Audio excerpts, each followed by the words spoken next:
The Fantastic Mr. Fox by Roald Dahl. Chapter 1. The Three Farmers. Down in the valley there were 3 farms. The owners of these farms had done very well. They were rich men. They were also nasty men. All 3 of them were about as nasty and mean as any men you could meet. Their names were Farmer Boggis, Farmer Bunts, and Farmer Bean. Boggis was a chicken farmer. He kept thousands of chickens. He was enormously fat.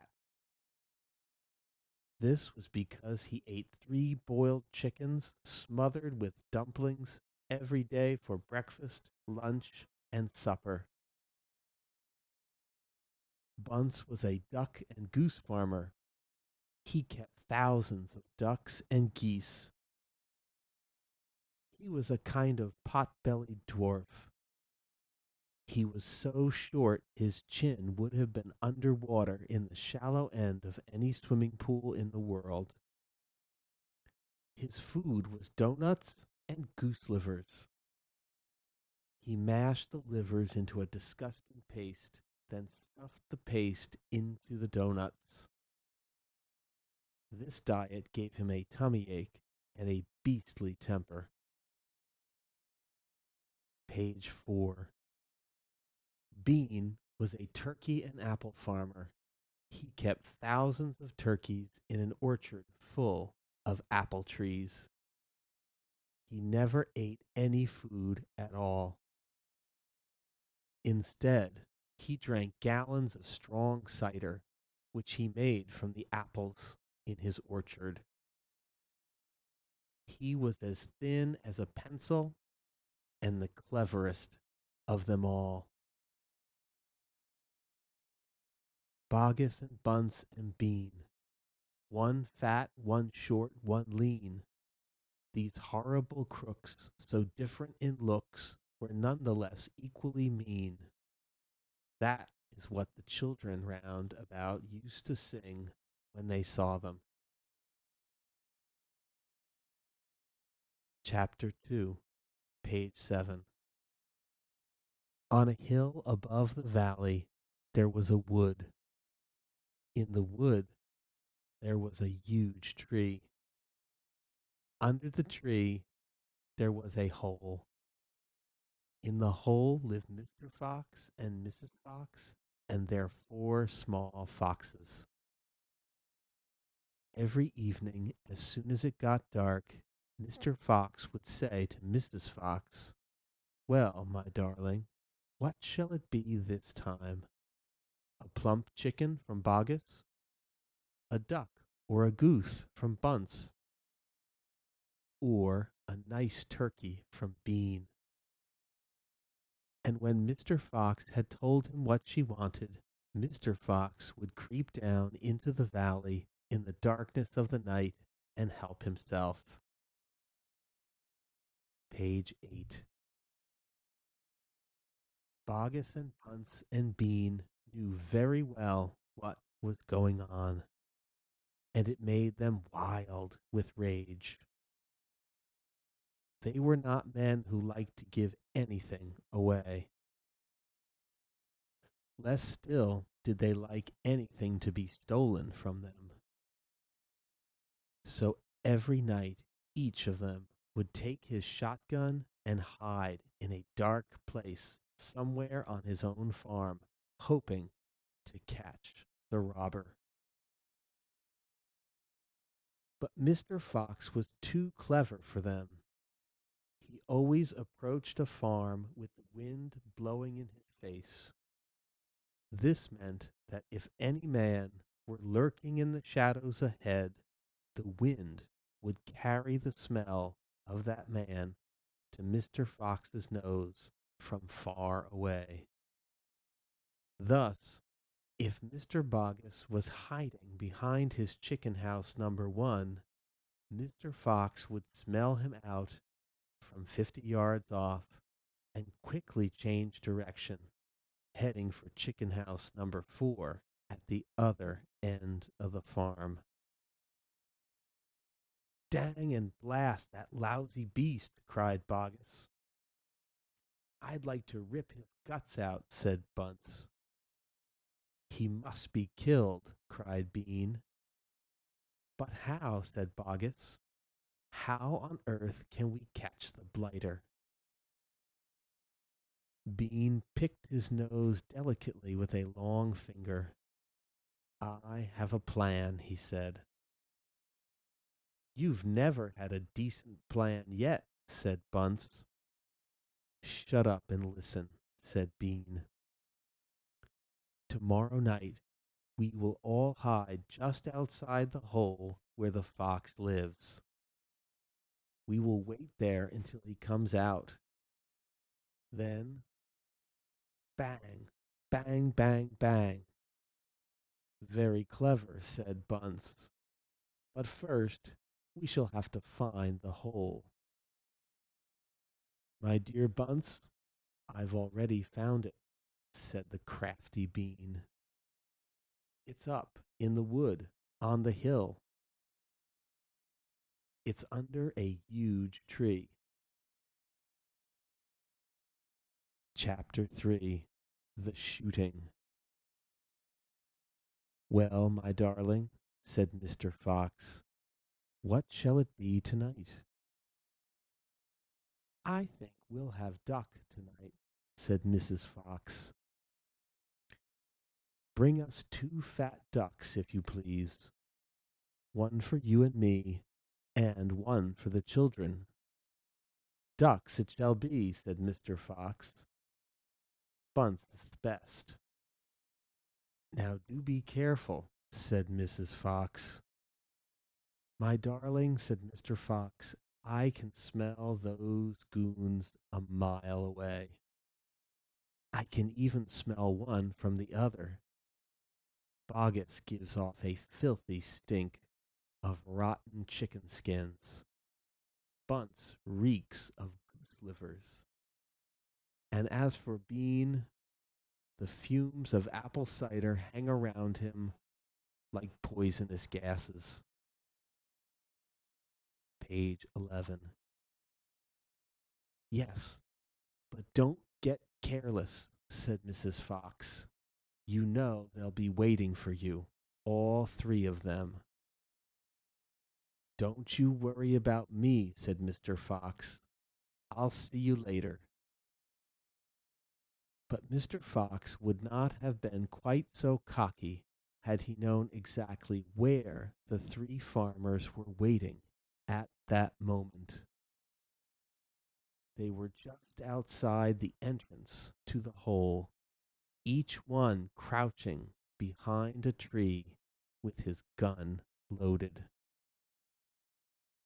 And what is more, they had chosen their positions very carefully, making sure that the wind was not blowing from them towards the fox's hole. In fact, it was blowing in the opposite direction. There was no chance of them being smelled out. Mr. Fox crept up the dark tunnel to the mouth of his hole. He poked his long, handsome face out into the night air and sniffed once. He moved an inch or 2 forward and stopped. He sniffed again. He was always especially careful when coming out from his hole. Page 12. He inched forward a little more.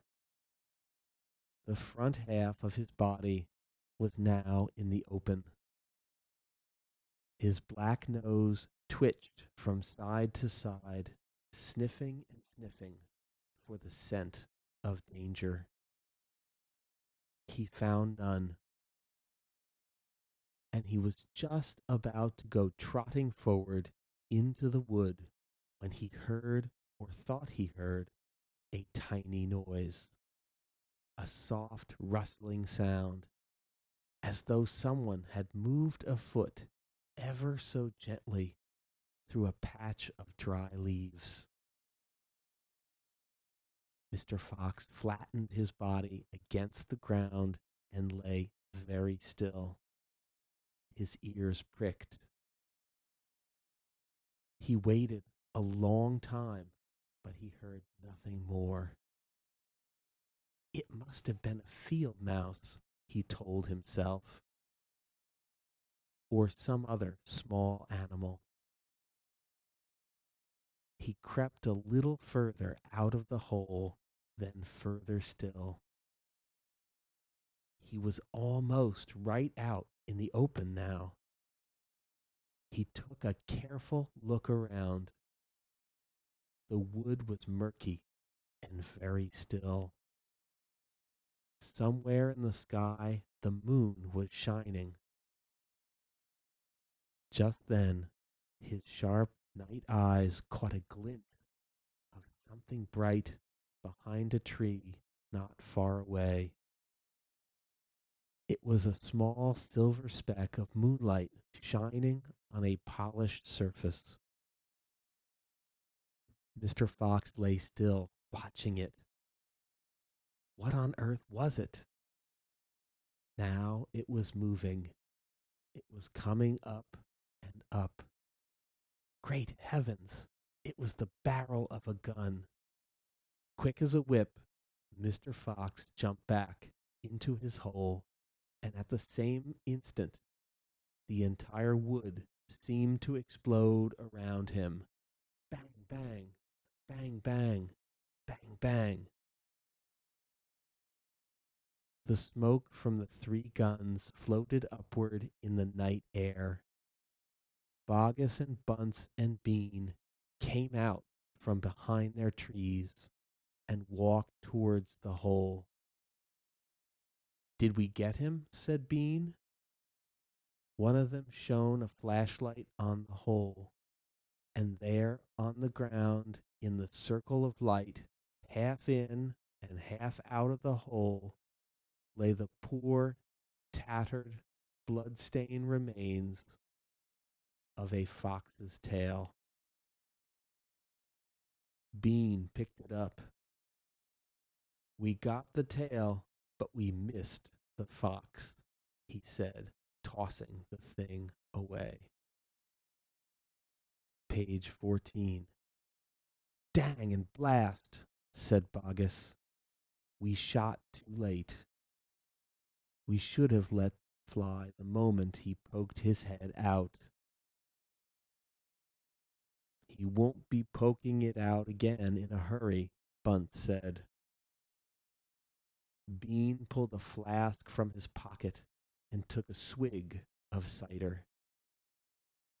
Then he said, It'll take 3 days at least before he gets hungry enough to come out again. I'm not sitting around here waiting for that.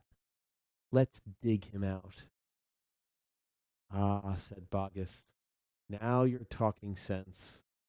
We can dig him out in a couple of hours. We know he's there.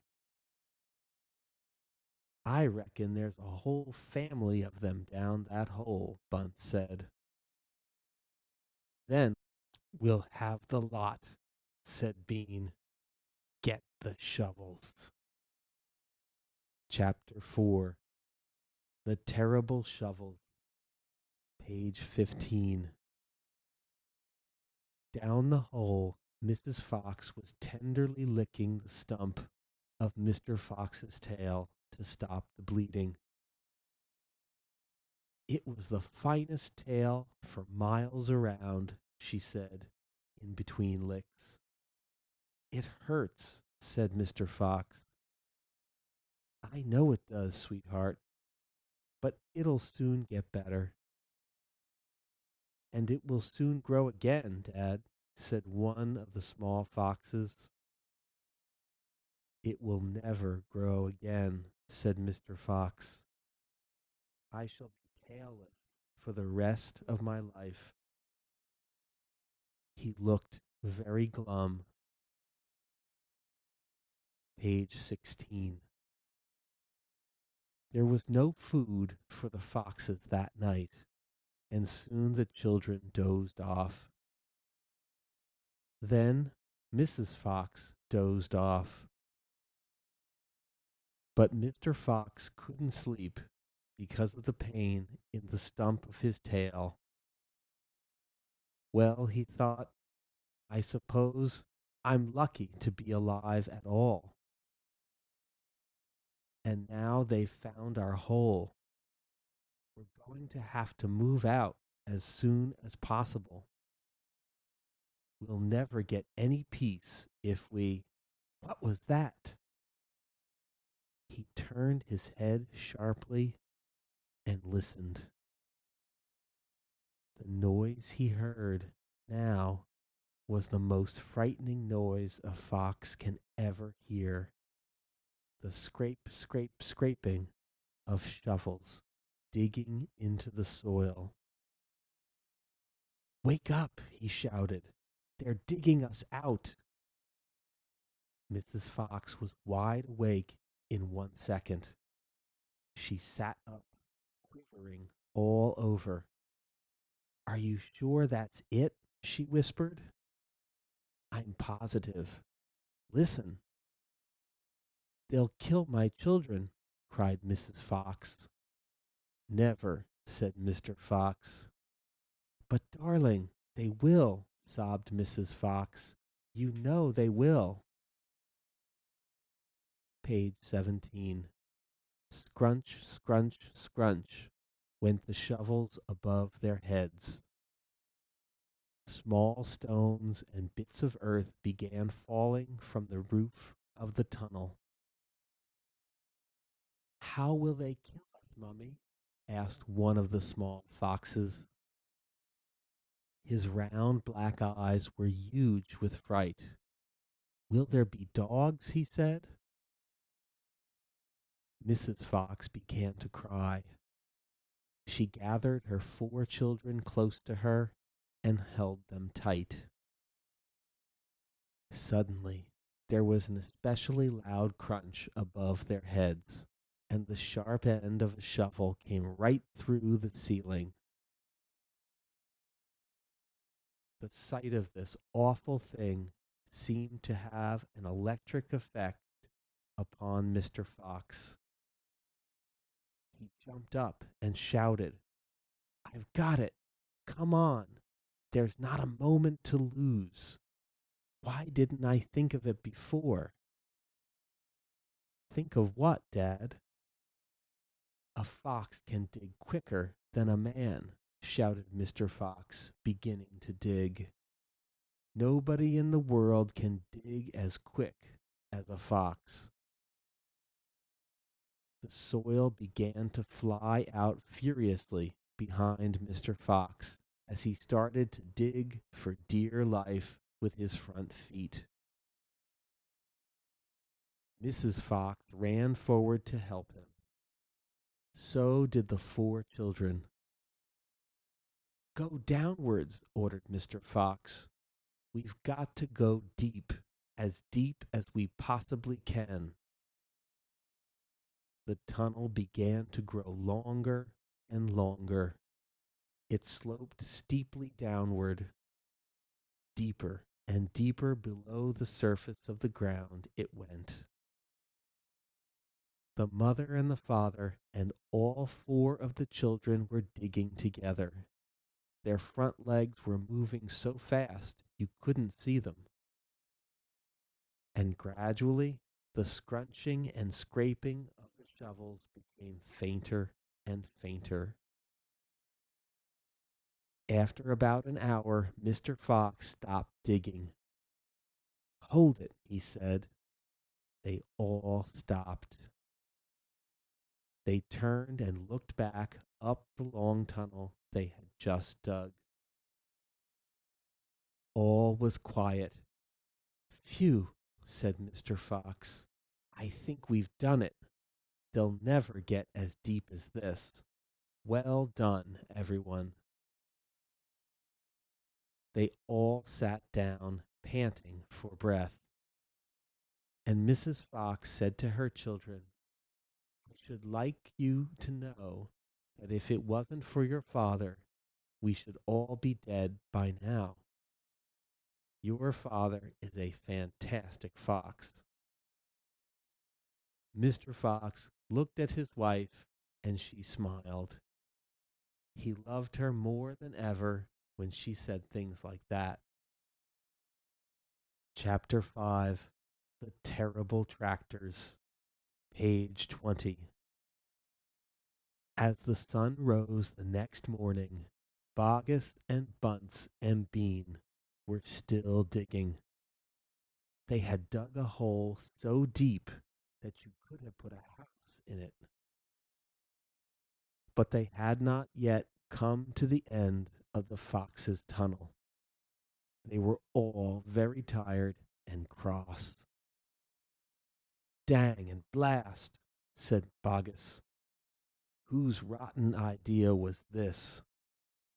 Bean's idea, said Bunts. Bogus and Bunts both stared at Bean. Bean took another swig of cider, then put the flask back into his pocket without offering it to the others. Listen, he said angrily, I want that fox. I'm going to get that fox.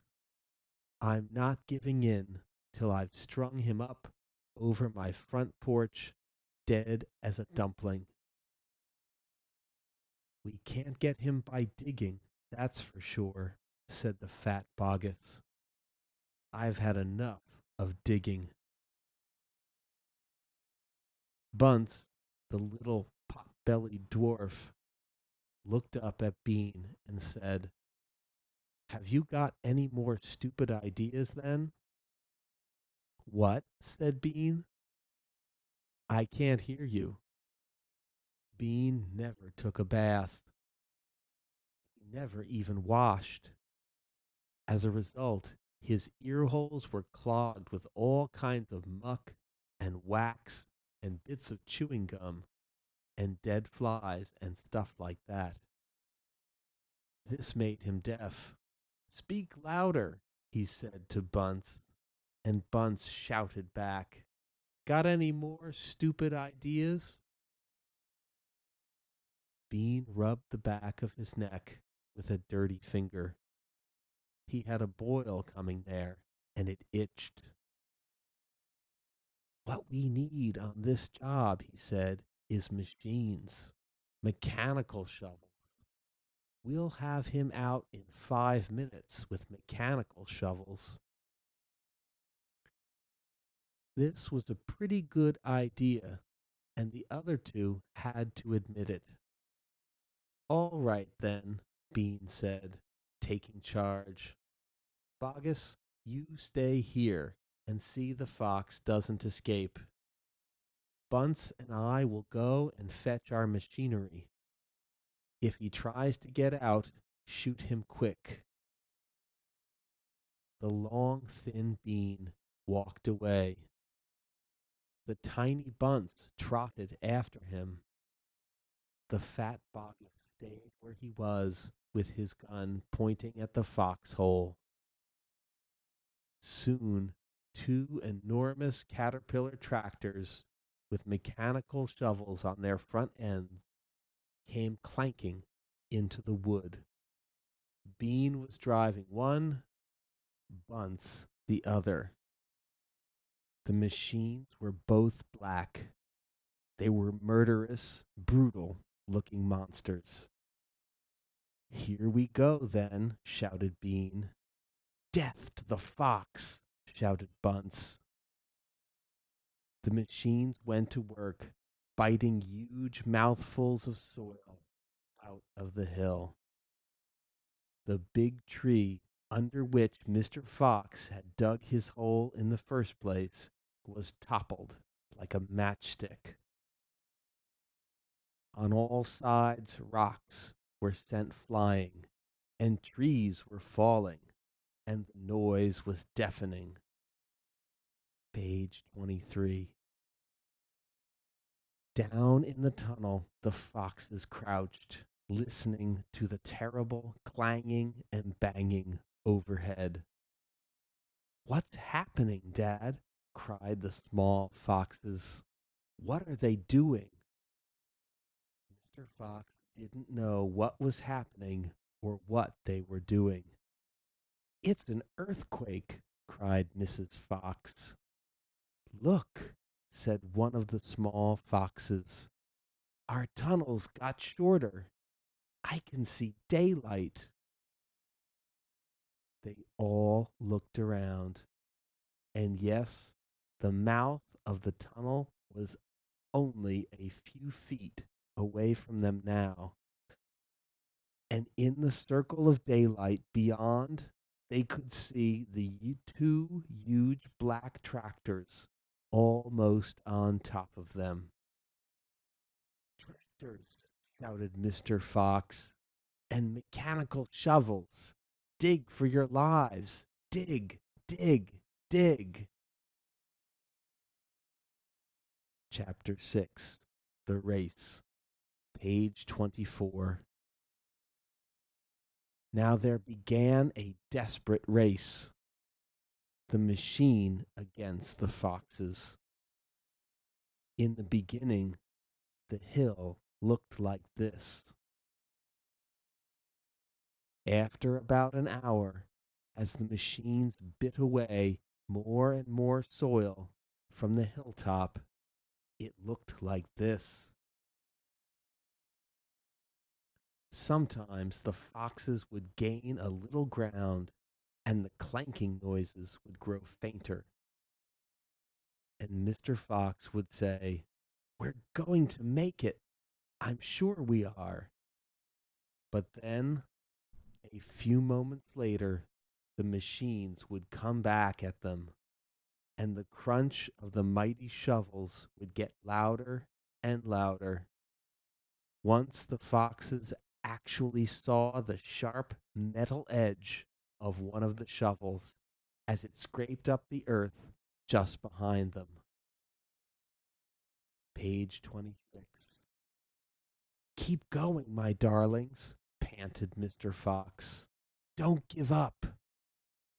"Keep going," the fat bogus shouted to Bunts and Bean. "We'll get him any moment now." "Have you caught sight of him yet?" Bean called back. "Not yet," shouted Bogus. "But I think you're close."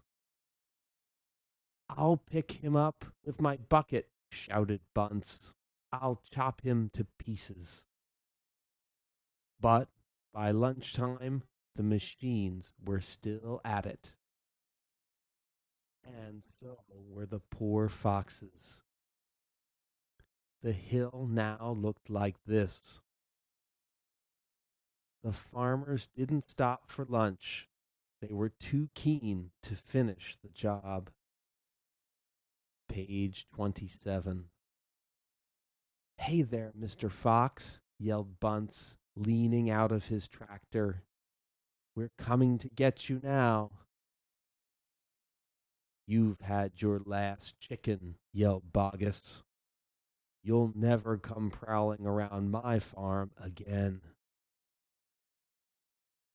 A sort of madness had taken hold of the three men.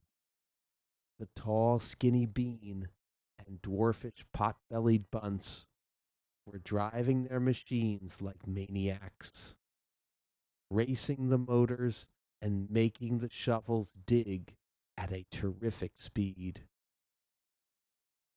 The fat Bogus was hopping about like a dervish and shouting, "Faster, faster!" By 5 o'clock in the afternoon, this is what had happened to the hill. Page 28. The hole the machines had dug was like the crater of a volcano. It was such an extraordinary sight that crowds of people came rushing out from the surrounding villages to have a look. They stood on the edge of the crater and stared down at Bogus and Bunts and Bean. "Hey there, Bogus. What's going on?" "We're after a fox." "You must be mad."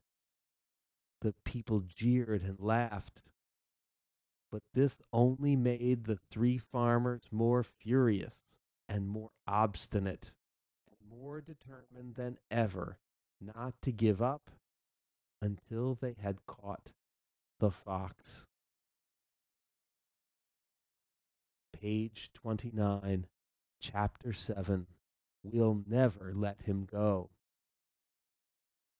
At 6 o'clock in the evening, Bean switched off the motor of his tractor and climbed down the driver's seat. Bunts did the same. Both men had had enough.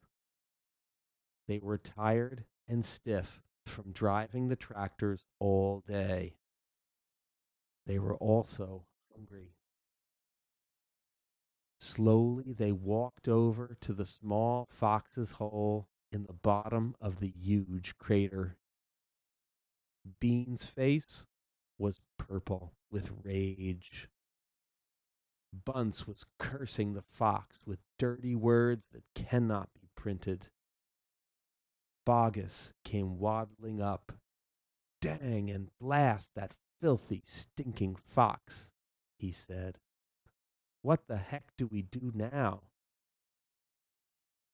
"I'll tell you what we don't do," Bean said.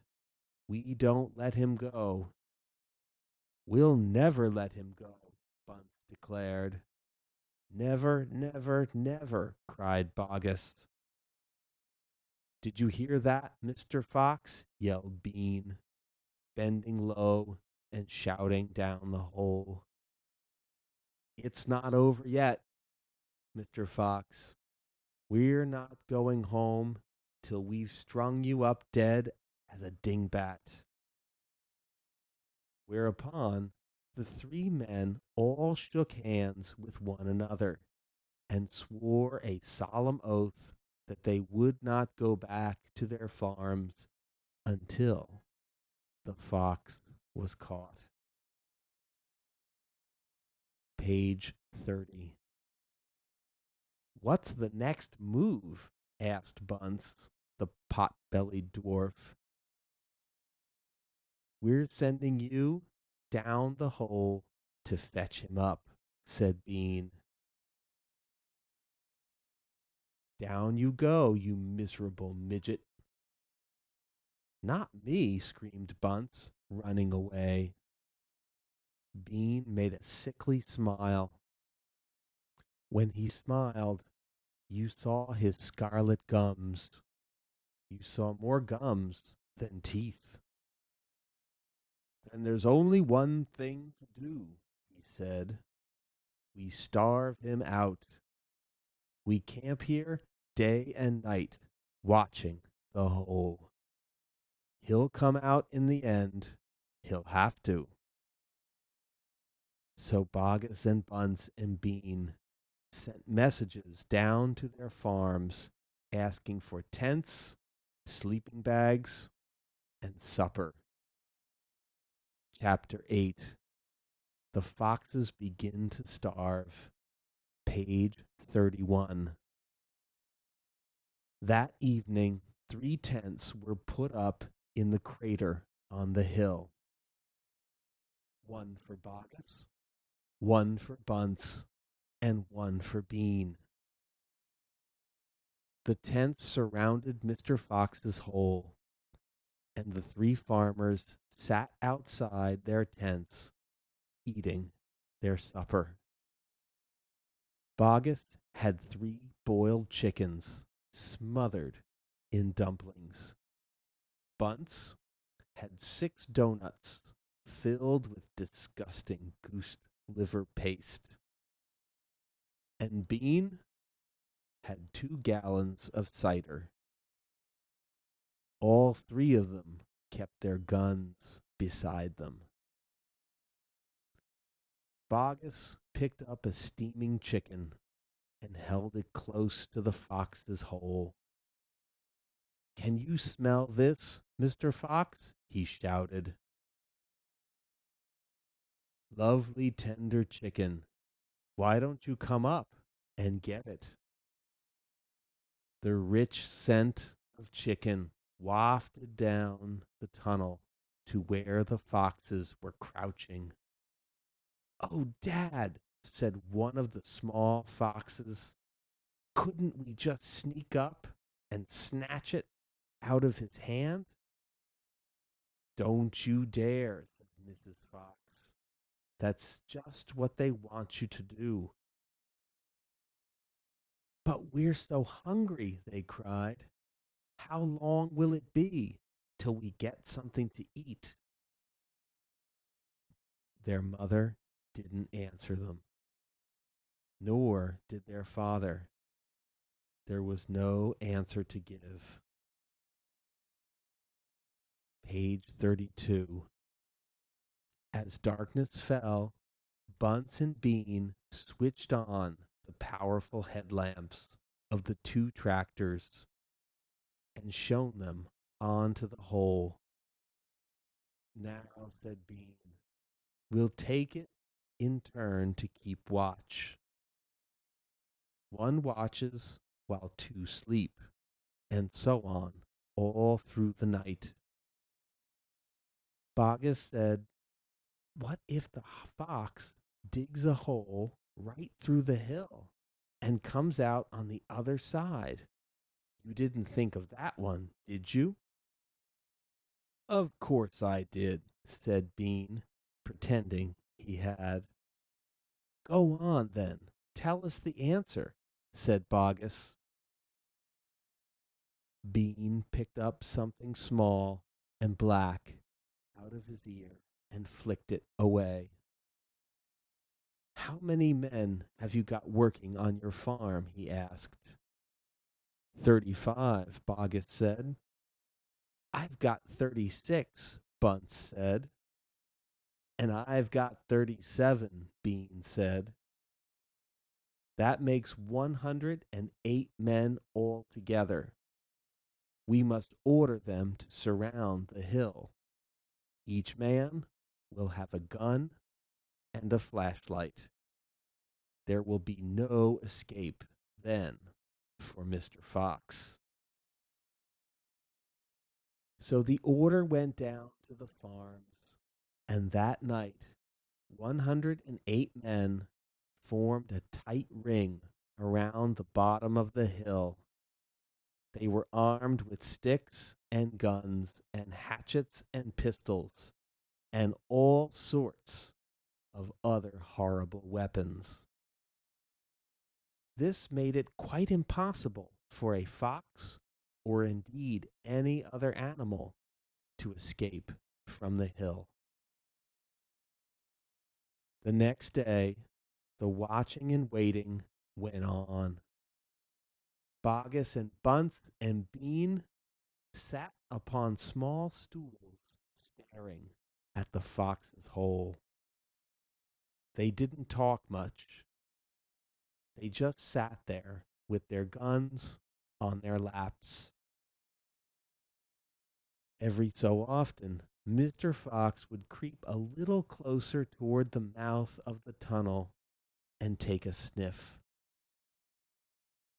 Then he would creep back again and say, "They're still there." "Are you sure?" Mrs. Fox would ask. "Positive," said Mr. Fox. "I can smell that man Bean a mile away. He stinks."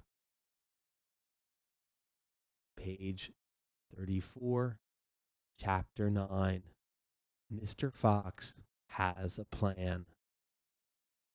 For 3 days and 3 nights, this waiting game went on.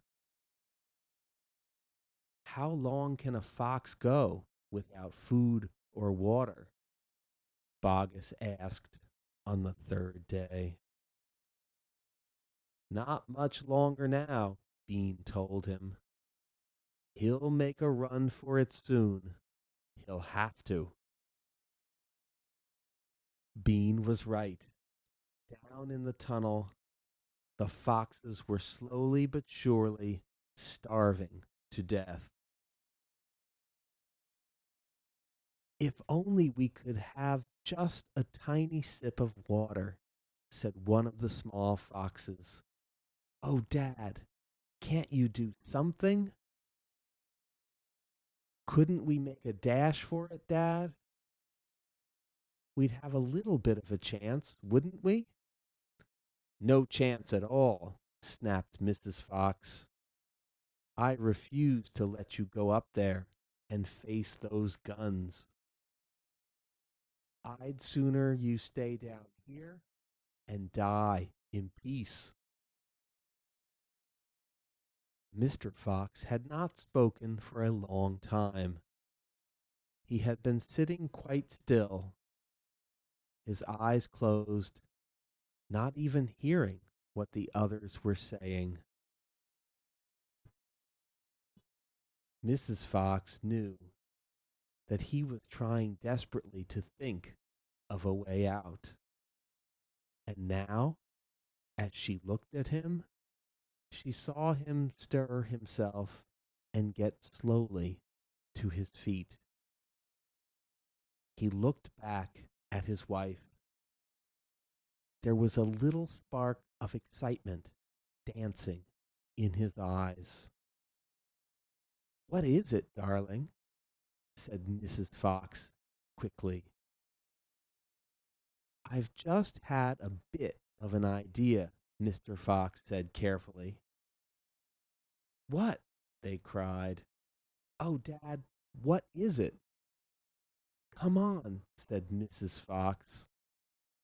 Tell us quickly. Well, said Mr. Fox. Then he stopped and sighed and sadly shook his head. He sat down again.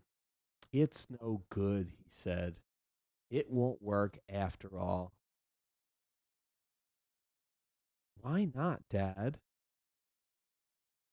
Because it means more digging, and we aren't any of us strong enough for that after 3 days and nights without food. Yes, we are, Dad, cried the small foxes, jumping up and running to their father. We can do it. You see if we can't. So can you. Mr. Fox looked at the 4 small foxes and he smiled. What fine children I have, he thought. They are starving to death and they haven't had a drink for 3 days, but they are still undefeated. I must not let them down. I I suppose we could give it a try, he said. Let's go, Dad. Tell us what you want us to do. Slowly, Mrs. Fox got to her feet. She was suffering more than any of them from the lack of food and water. She was very weak. I am so sorry, she said, but I don't think I am going to be much help. You stay right where you are, my darling, said Mr. Fox. We can handle this by ourselves. Chapter 10 Boggis's Chicken House, Number 1, page 37. This time we must go in a very special direction, said Mr. Fox, pointing sideways and downward. So he and his 4 children started to dig once again. The work went much more slowly now. They kept at it with great courage, and little by little the tunnel began to grow. Dad, I wish you would tell us where we are going, said one of the children. I dare not do that, said Mr. Fox, because this place I am hoping to get to is so marvelous that if I described it to you now, you would go crazy with excitement. And then, if we failed to get there, which is very possible, you would die of disappointment. I don't want to raise your hopes too much, my darlings. For a long, long time, they kept on digging.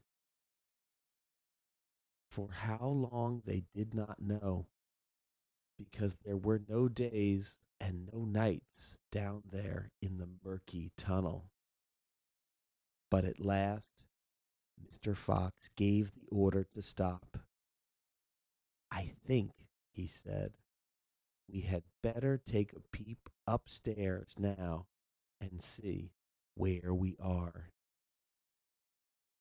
I know where I want to be, but I can't possibly be sure we're anywhere near it. Page 39. Slowly, wearily, the foxes began to slope the tunnel up towards the surface. Up and up it went, until suddenly they came to something hard above their heads, and they couldn't go up any further. Mr. Fox reached up to examine this hard thing. It's wood, he whispered, wooden planks. What does that mean, Dad? It means, unless I am very much mistaken, that we are right underneath somebody's house, whispered Mr. Fox. Be very quiet now while I take a peek. Carefully, Mr. Fox began pushing up one of the floorboards. The board creaked most terribly, and they all ducked down, waiting for something awful to happen. Nothing did. So Mr. Fox pushed up a second board, and then, very, very cautiously, he poked his head up through the gap. He let out a shriek of excitement. Page 40. I've done it, he yelled. I've done it. First time. I've done it.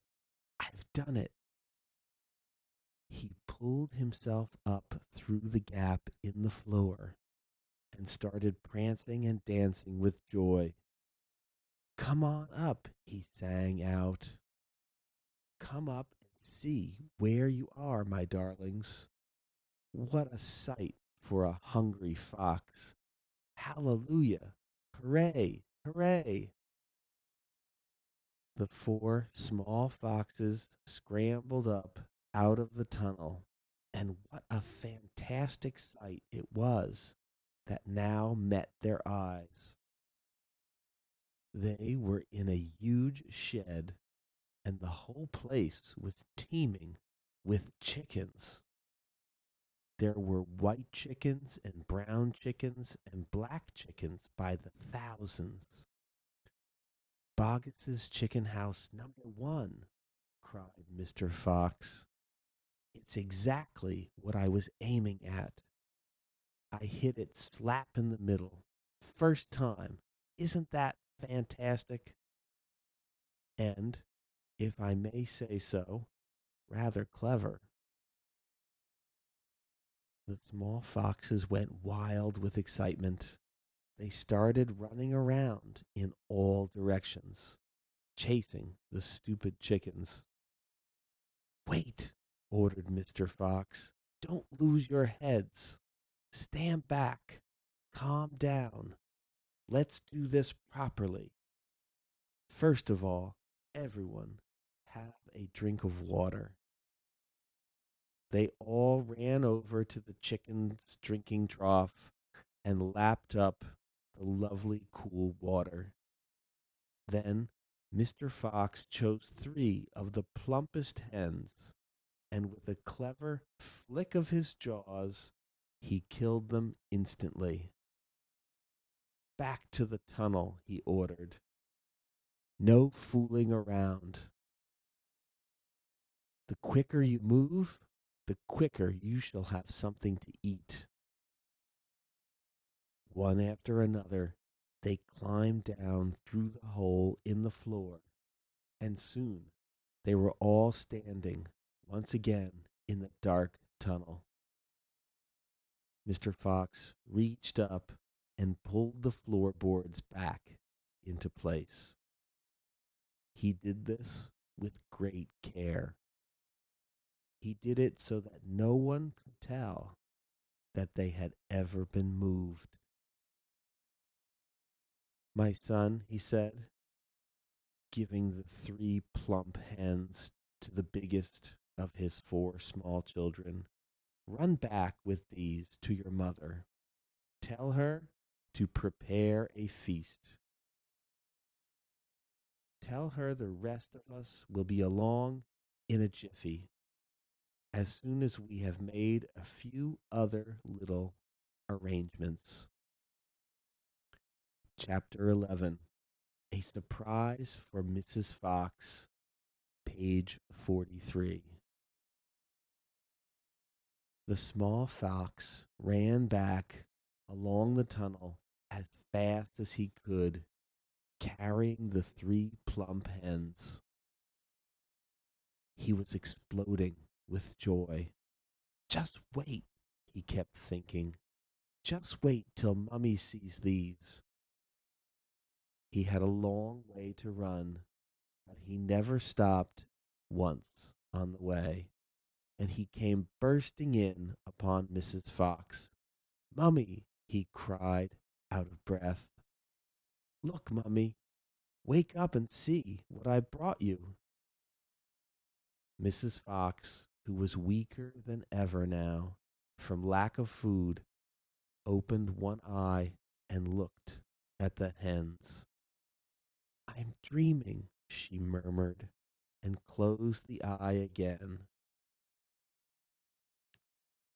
You're not dreaming, Mummy.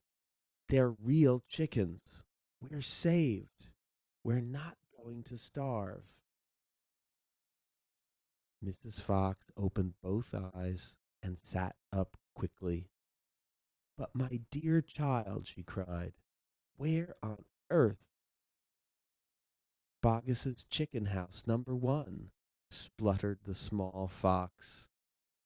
We tunneled right up under the floor, and you've never seen so many big fat hens in all your life. And Dad said to prepare a feast. They'll be back soon. The sight of food seemed to give new strength to Mrs. Fox. A feast it shall be, she said, standing up. Oh, what a fantastic fox your father is. Hurry up, child, and start plucking those chickens. Far away down in the tunnel, the fantastic Mr. Fox was saying, Now for the next bit, my darlings. This one'll be as easy as pie. All we have to do is dig another little tunnel from here to there. To where, Dad? Don't ask so many questions. Start digging. Chapter 12, Badger, page 45. Mr. Fox and the 3 remaining small foxes dug fast and straight. They were all too excited now to feel tired or hungry. They knew they were going to have a whacking great feast before long, and the fact that it was none other than Boggis's chickens they were going to eat made them churgle with laughter every time they thought of it. It was lovely to realize that while the fat farmer was sitting up there on the hill waiting for them to starve, he was also giving them their dinner without knowing it. Keep digging, said Mr. Fox. It's not much further. Page 46. All of a sudden, a deep voice above their heads said, "Who goes there?" The foxes jumped. They looked up quickly, and they saw, peeking through a small hole in the roof of the tunnel, a long, black, pointed, furry face. "Badger!" cried Mr. Fox. "Foxy!" cried Badger. "My goodness me, I'm glad I found someone at last. I've been digging around in circles for 3 days and nights, and I haven't the foggiest idea where I am." Badger made the hole in the ceiling bigger and dropped down beside the foxes. A small badger, his son, dropped down after him. "Haven't you heard what's happening up on the hill?" Badger said excitedly. "It's chaos. Half the wood has disappeared, and there are men with guns all over the countryside. None of us can get out, even at night. We're all starving to death." "Who is we?" asked Mr. Fox. "All us diggers. That's me and Mole and Rabbit and all our wives and children. Even Weasel, who can usually sneak out of the tightest spots, is right now hiding down my hole with Mrs. Weasel and 6 kids. What on earth are we going to do, Foxy? I think we're finished." Mr. Fox looked at his 3 children and he smiled.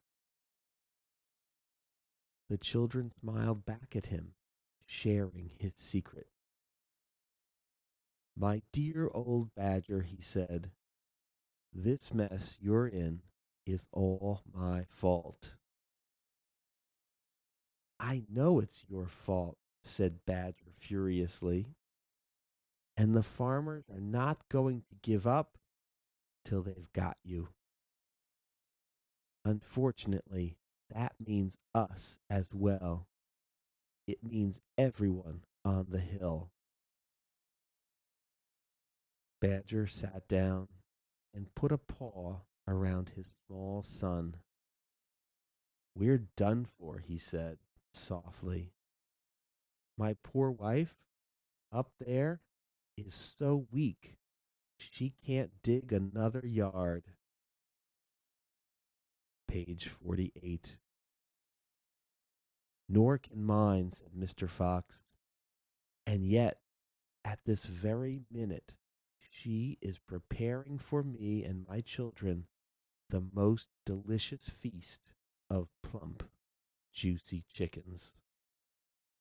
"Stop!" cried Badger. "Don't tease me. I can't stand it." "It's true," cried the small foxes. "Dad's not teasing. We've got chickens galore." "And because everything is entirely my fault," said Mr. Fox, "I invite you to share the feast. I invite everyone to share it. You and Mole and Rabbit and Weasel and all your wives and children. There'll be plenty to go round, I can assure you." "You mean it?" cried Badger. "You really mean it?" Mr. Fox pushed his face close to Badger's and whispered darkly, "Do you know where we've just been?" "Where?"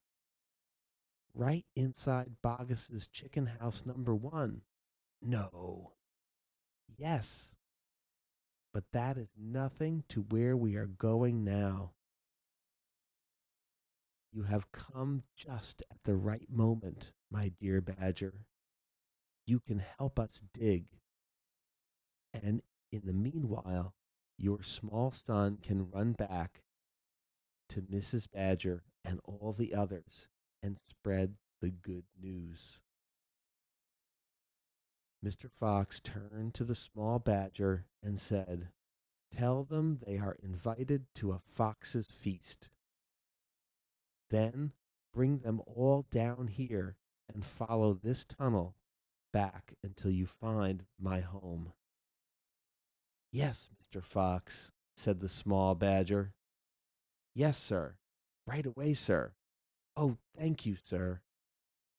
And he scrambled quickly back through the hole in the roof of the tunnel and disappeared. Chapter 13. Bunts's Giant Storehouse. Page 50. "My dear Foxy," cried Badger, "what in the world has happened to your tail?" "Don't talk about it, please," said Mr. Fox. "It's a painful subject." They were digging the new tunnel.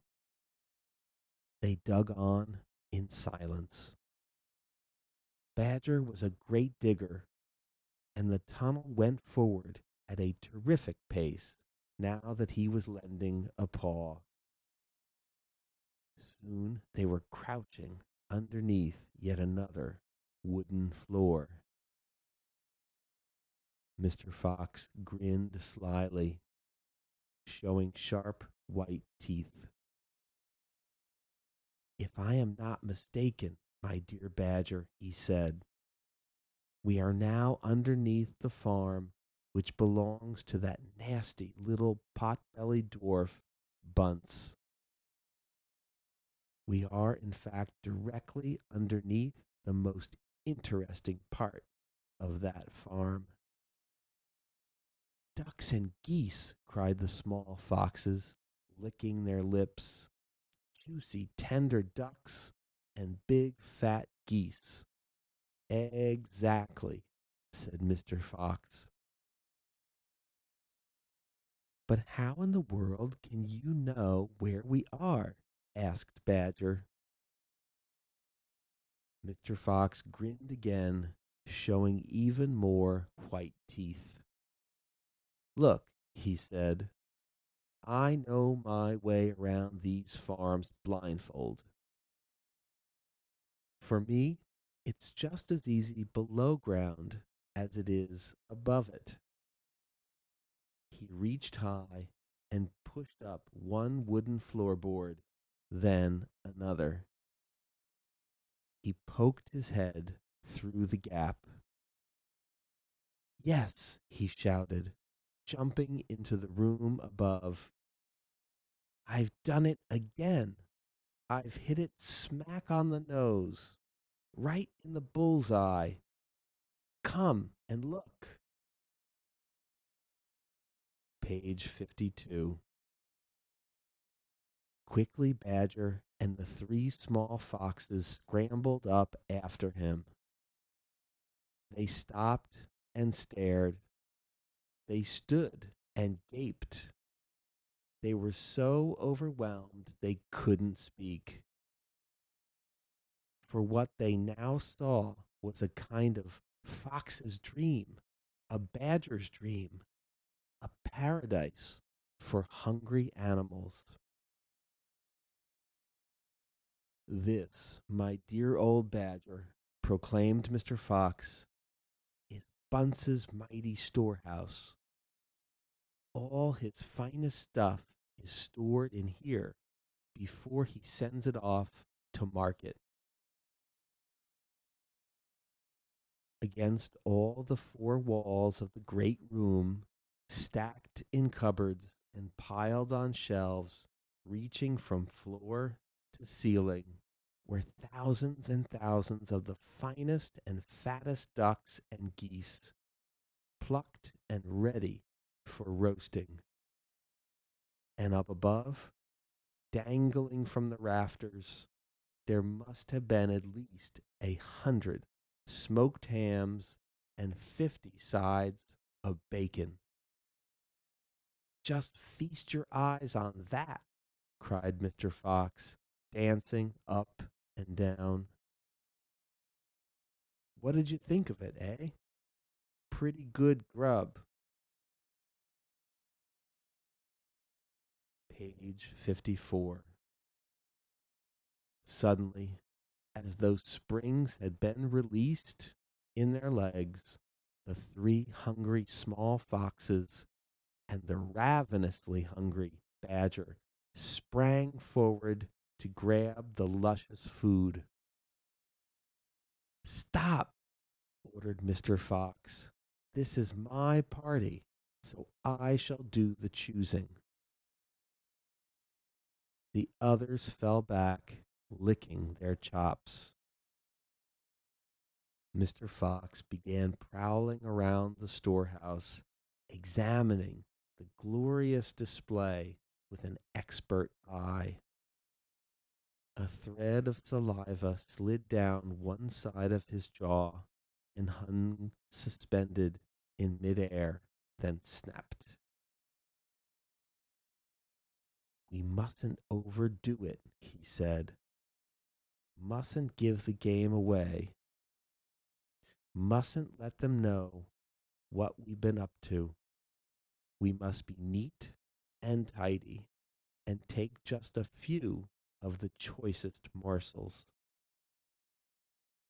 So to start, we shall have 4 plump young ducks.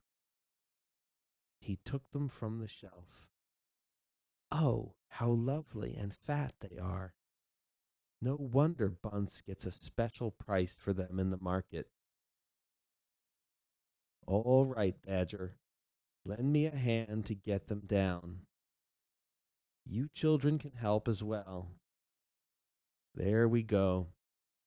Goodness me, look how your mouths are watering. And now, I think we had better have a few geese. 3 will be quite enough. We'll take the biggest. Oh my, oh my. You'll never see finer geese than these in a king's kitchen. Gently does it. That's the way. And what about a couple of nice smoked hams? I adore smoked ham. Don't you, Badger? Fetch me that stepladder, will you please? Mr. Fox climbed up the ladder and handed down 3 magnificent hams. And do you like bacon, Badger? I'm mad about bacon, cried Badger, dancing with excitement.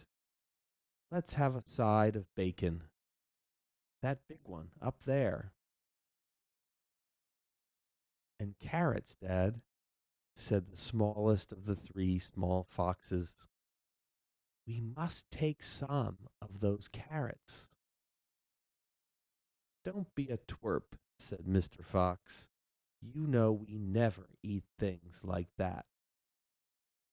It's not for us, Dad. It's for the rabbits. They only eat vegetables. My goodness me, you're right, cried Mr. Fox. What a thoughtful little fellow you are. Take 10 bunches of carrots. Page 56. Soon all this lovely loot was lying in a neat heap upon the floor. The small foxes crouched close their noses twitching, their eyes shining like stars. "And now," said Mr. Fox, "we shall have to borrow from our friend Bunts two of those useful push carts over in the corner." He and Badger fetched the push carts, and the ducks and geese and hams and bacon were loaded onto them. Quickly, the push carts were lowered through the hole in the floor. The animals slid down after them.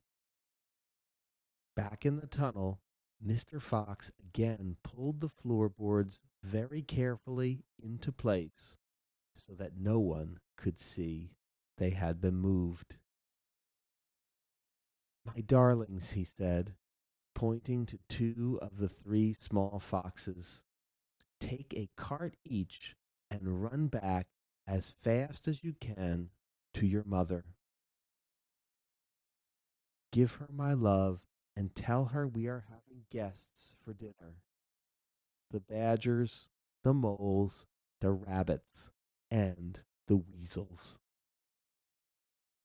Tell her it must be a truly great feast.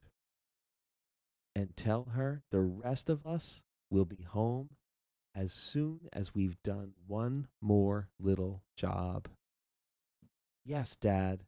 Right away, Dad," they answered, and they grabbed a trolley each and went rushing off down the tunnel. Page 58, Chapter 14. Badger has doubts. "Just one more visit," cried Mr. Fox. "And I'll bet I know where that'll be," said the only small fox now left. He was the smallest fox of them all. "Where?" said Badger. "Well," said the smallest fox, "we've been to Bogus and we've been to Bunts, but we haven't been to Bean. It must be Bean." "You are right," said Mr. Fox, "but what you don't know is which part of Bean's place we are about to visit." "Which?" they said both together. "Aha," said Mr. Fox, "just you wait and see." They were digging as they talked. The tunnel was going forward fast. Suddenly, Badger said, "Doesn't this worry you? Just a tiny bit, Foxy?" "Worry me?" said Mr. Fox. "What?" "All this stealing." Mr. Fox stopped digging and stared at Badger as though he had gone completely dotty. "My dear old furry frump," he said, "do you know anyone in the whole world who wouldn't swipe a few chickens if his children were starving to death?" There was a short silence while Badger thought deeply about this. "You are far too respectable," said Mr. Fox. "There's nothing wrong with being respectable," Badger said. "Look," said Mr. Fox, "Bogus and Bunts and Bean are out to kill us. You realize that, I hope." "I do, Foxy, I do indeed," said the gentle Badger. "But we're not going to stoop to their level. We don't want to kill them." "I should hope not, indeed," said Badger. Page 60. "We wouldn't dream of it," said Mr. Fox. "We shall simply take a little food here and there to keep us and our families alive. I suppose we'll have to, said Badger.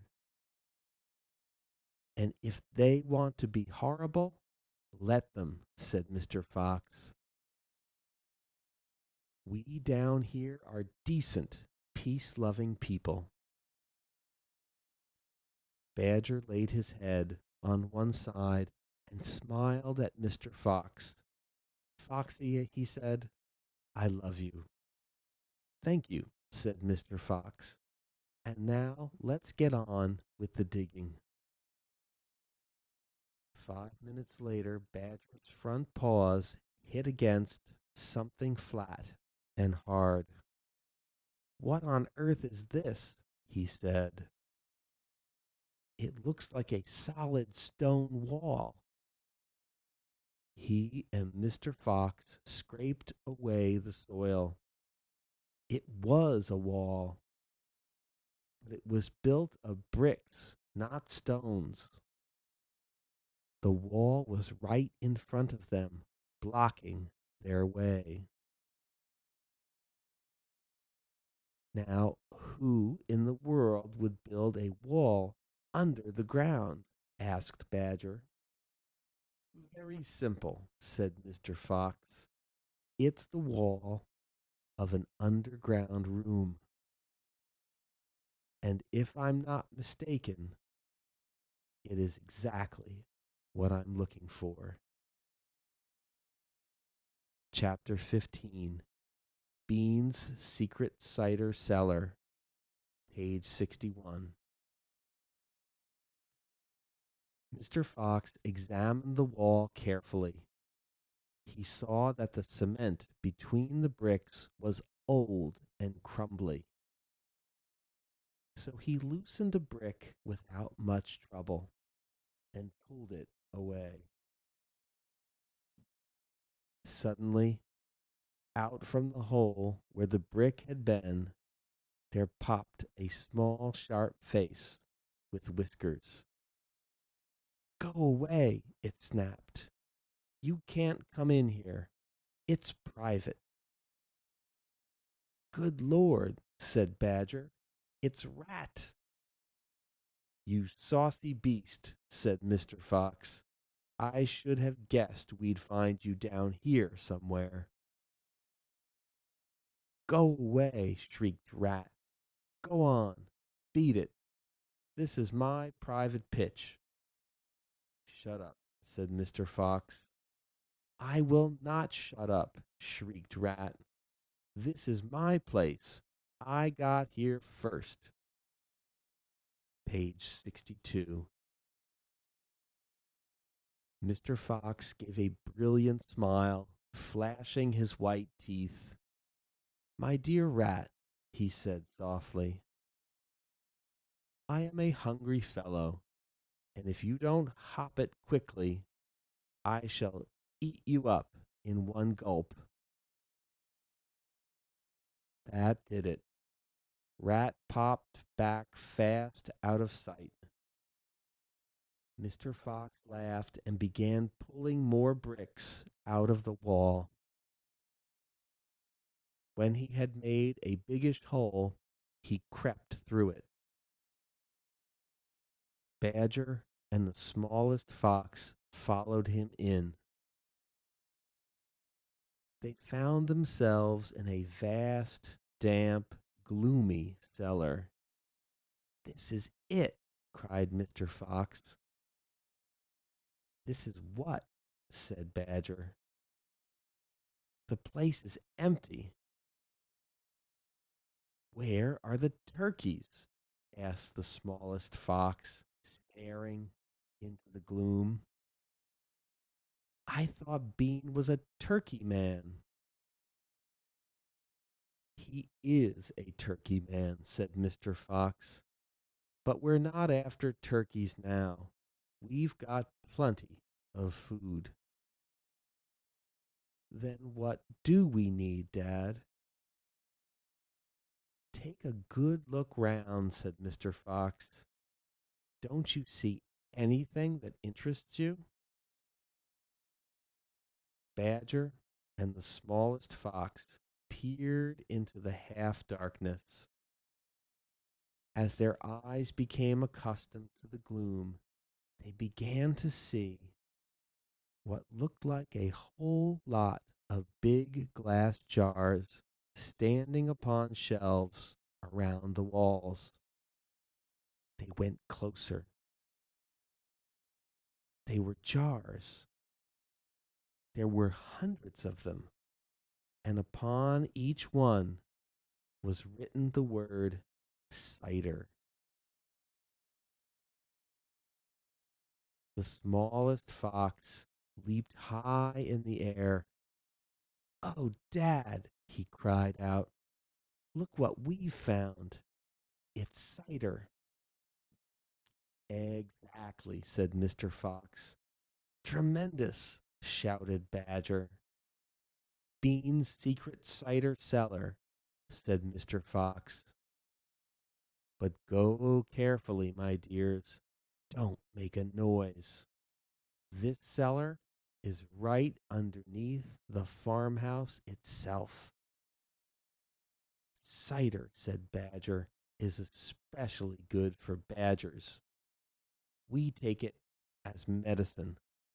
One large glass 3 times a day with meals, and another at bedtime. It will make the feast into a banquet," said Mr. Fox. While they were talking, the smallest fox had sneaked a jar off the shelf and had taken a gulp. "Wow," he gasped. "Wowee."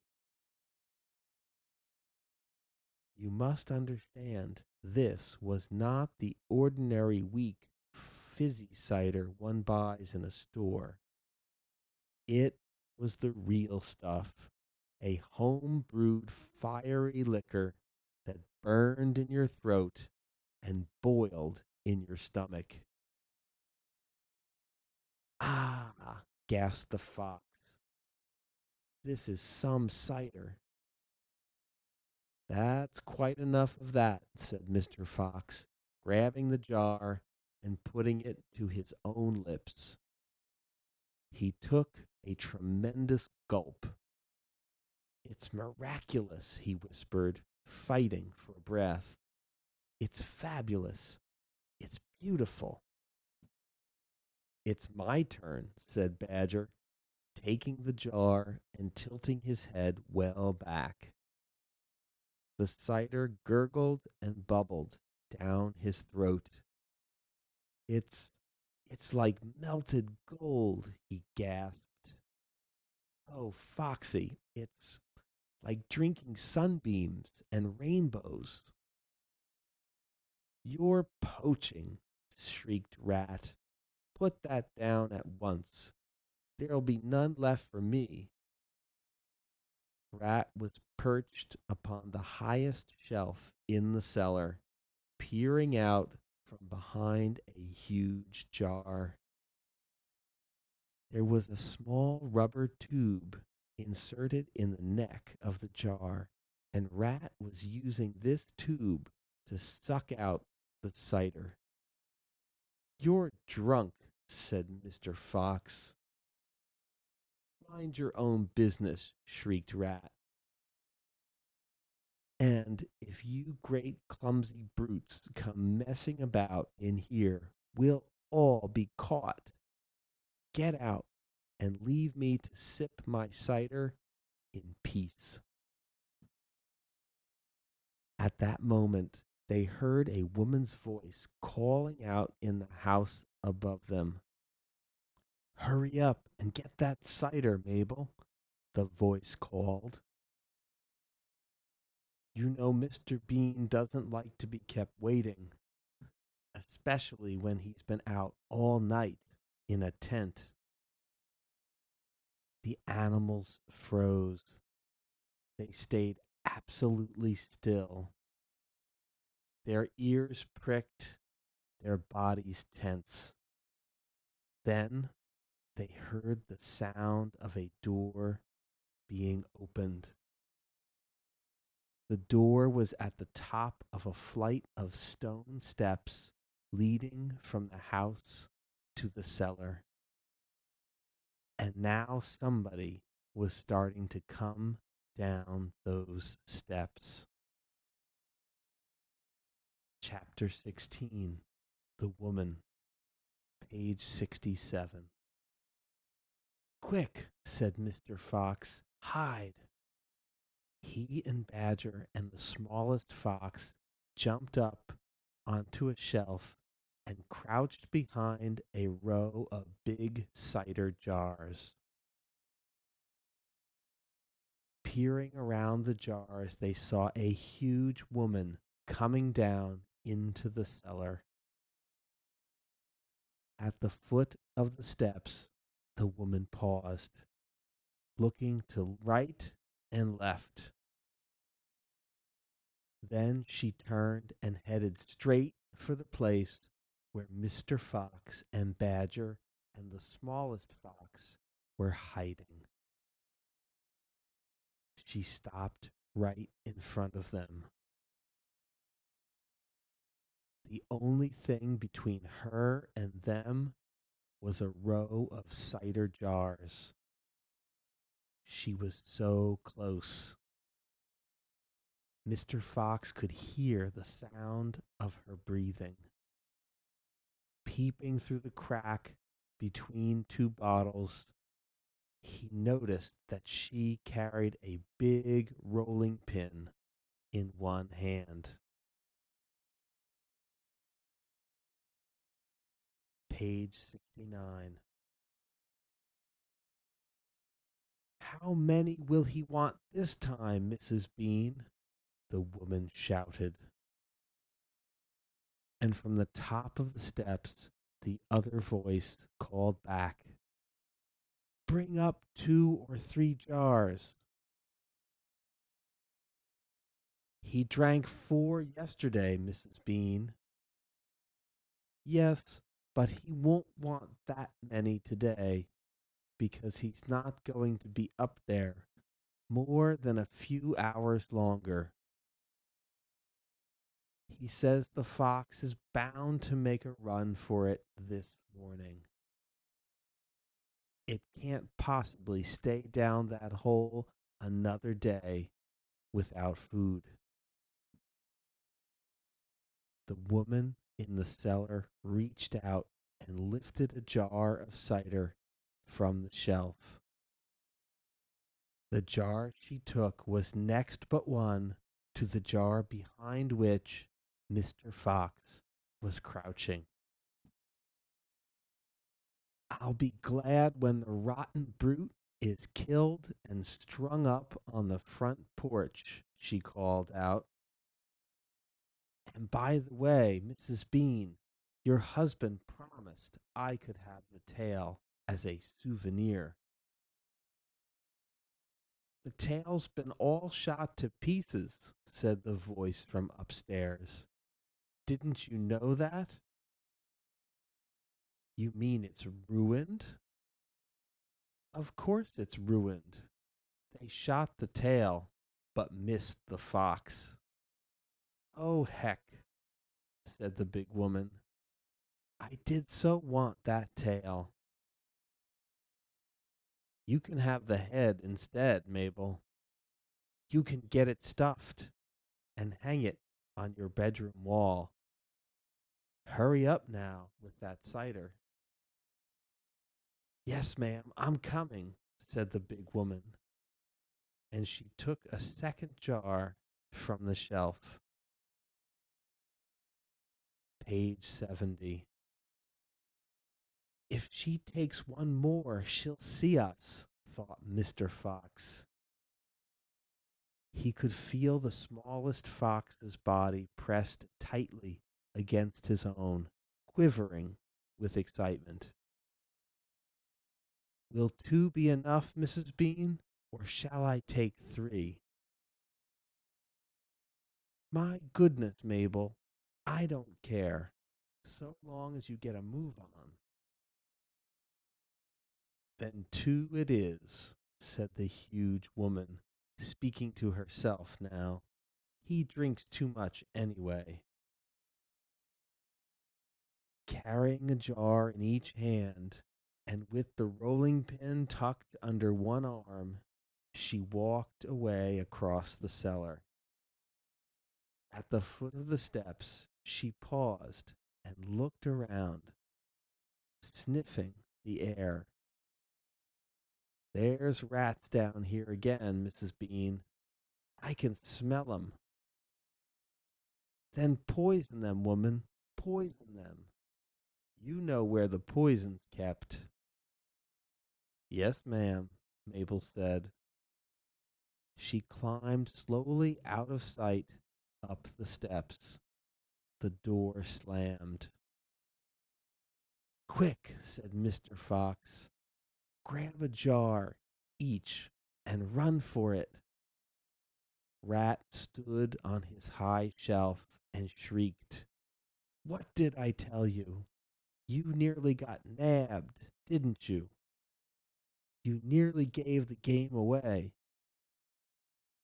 You keep out of here from now on. I don't want you around. This is my place. You, said Mr. Fox, are going to be poisoned. Poppycock, said the rat. I sit up here and watch her putting the stuff down. She'll never get me. Mr. Fox and Badger and the smallest fox ran across the cellar, clutching a gallon jar each. Goodbye, Rat, they called out as they disappeared through the hole in the wall. Thanks for the lovely cider. Thieves, shrieked Rat. Robbers, bandits, burglars. Chapter 17. The Great Feast. Back in the tunnel, they paused so that Mr. Fox could brick up the hole in the wall. He was humming to himself as he put the bricks back in place. I can still taste that glorious cider, he said. What an impudent fellow Rat is. He has bad manners, Badger said. All rats have bad manners. I've never met a polite rat yet. And he drinks too much, said Mr. Fox, putting the last brick in place. There we are. Now home to the feast. They grabbed their jars of cider and off they went. Mr. Fox was in front, the smallest fox came next, and Badger last. Along the tunnel they flew, past the turning that led to Bunts's mighty storehouse, past Boggis's chicken house #1, and then up the long home stretch towards the place where they knew Mrs. Fox would be waiting. Keep it up, my darlings, shouted Mr. Fox. We'll soon be there. Think what's waiting for us at the other end. And just think what we're bringing home with us in these jars. That ought to cheer up poor Mrs. Fox. Mr. Fox sang a little song as he ran. Home again swiftly I glide, back to my beautiful bride. She'll not feel so rotten as soon as she's gotten some cider inside her inside. Then Badger joined in. Oh, poor Mrs. Badger, he cried, so hungry she very near died. But she'll not feel so hollow, if only she'll swallow some cider inside her inside. Page 74. They were still singing as they rounded the final corner and burst in upon the most wonderful and amazing sight any of them had ever seen. The feast was just beginning. A large dining room had been hollowed out of the earth, and in the middle of it, seated around a huge table, were no less than 29 animals. They were Mrs. Fox and 3 small foxes, Mrs. Badger and 3 small badgers, Mole and Mrs. Mole and 4 small moles, Rabbit and Mrs. Rabbit and 5 small rabbits, Weasel and Mrs. Weasel and 6 small weasels. The table was covered with chickens and ducks and geese and hams and bacon, and everyone was tucking into the lovely food. Page 76. My darling, cried Mrs. Fox, jumping up and hugging Mr. Fox. We couldn't wait. Please forgive us. Then she hugged the smallest fox of all, and Mrs. Badger hugged Badger, and everyone hugged everyone else. Amid shouts of joy, the great jars of cider were placed upon the table, and Mr. Fox and Badger and the smallest fox sat down with the others. You must remember, no one had eaten a thing for several days. They were ravenous. So for a while, there was no conversation at all. There was only the sound of crunching and chewing as the animals attacked the succulent food. At last, Badger stood up. He raised his glass of cider and called out, A toast! I want you all to stand and drink a toast to our dear friend who has saved our lives this day, Mr. Fox. To Mr. Fox, they all shouted, standing up and raising their glasses. To Mr. Fox, long may he live. Then Mrs. Fox got shyly to her feet and said, I don't want to make a speech. I just want to say one thing, and it is this. My husband is a fantastic fox. Everyone clapped and cheered. Then Mr. Fox himself stood up. This delicious meal, he began. Then he stopped. In the silence that followed, he let fly a tremendous belch. There was laughter and more clapping. This delicious meal, my friends, he went on, is by courtesy of Messrs. Bogus, Bunts, and Bean. More cheering and laughter. And I hope you have enjoyed it as much as I have. He let fly another colossal belch. Better out than in, said Badger. Page 78. Thank you, said Mr. Fox, grinning hugely. But now, my friends, let us be serious. Let us think of tomorrow and the next day and the days after that. If we go out, we will be killed, right? Right, they shouted. We'll be shot before we've gone a yard, said Badger. Exactly, said Mr. Fox. But who wants to go out anyway?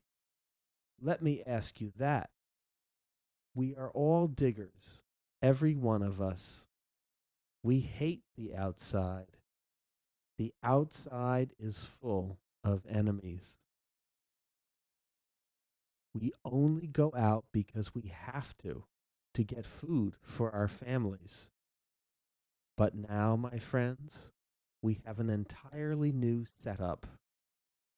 We have a safe tunnel leading to three of the finest stores in the world. We do indeed, said Badger. I've seen 'em.